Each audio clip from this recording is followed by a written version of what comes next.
one true friend. I remember the day I nearly died. It wasn't the sickness that scared me the most, it was the loneliness. My body was too weak to move, and my eyes saw only darkness. I didn't know if I was still in my little hut or somewhere far away. The fever burned hot, and my throat felt like dry sand. My stomach growled, but there was nothing to eat, and I was too weak to even cry for help. That was the first time I truly thought, this is the end. No one will find me, and no one will care. But then I heard a voice. Baba, are you awake? It was a young man called Kofi, my neighbor's son. He was just a boy, no more than 20 or 21, but his voice was steady, like the sound of rain on a thirsty field. For a moment, I thought I was dreaming. Why would this human Kofi be here? Why would anyone? I brought some water, he said. I felt a cool calabash pressed to my lips. The water slid down my throat, sweeter than anything I'd ever tasted. It wasn't just water, it was hope. For days, or maybe it was weeks, Kofi came every morning. He swept the floor of my little hut so I wouldn't trip over anything, and he brought me small bowls of porridge or cassava soup. Sometimes, I could hear him humming as he walked, a soft tune that reminded me of happier times. In the afternoons, he sat with me, describing the village. The goats are trouble again, he said one day. They broke into Mame Yesai's yam field. She's so angry she won't stop shouting, even at people who had nothing to do with it. Another day, he told me about the river. It's swollen from all the rains.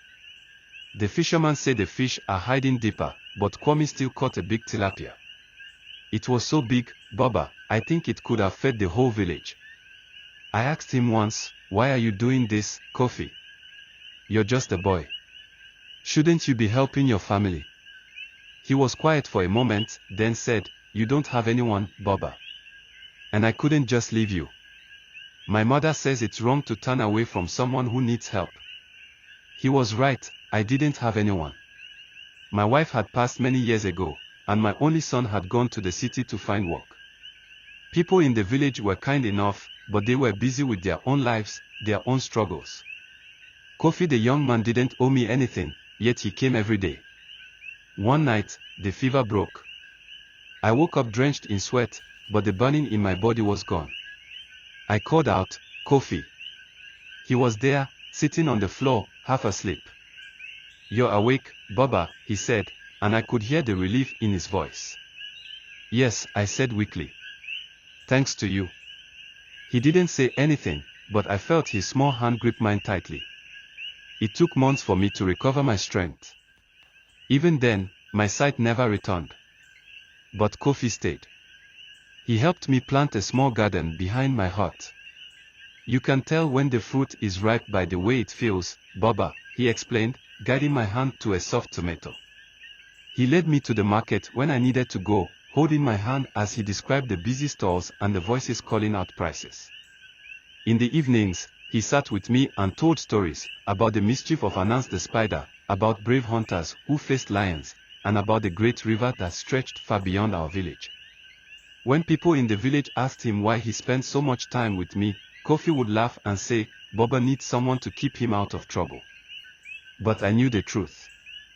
Kofi didn't do it because he had to. He didn't do it for thanks, for praise, or for gifts. He did it because he had a heart that understood what it meant to care. I once heard someone say that the strongest bond is not one of blood, but one of choice. Kofi chose to be my friend, and in his quiet, unshakable way, he saved my life. Now, even when I sit in the darkness, I am not afraid. I smile because I know I was never truly alone. Kofi made sure of that. And in my heart, I know he is the truest friend I will ever have.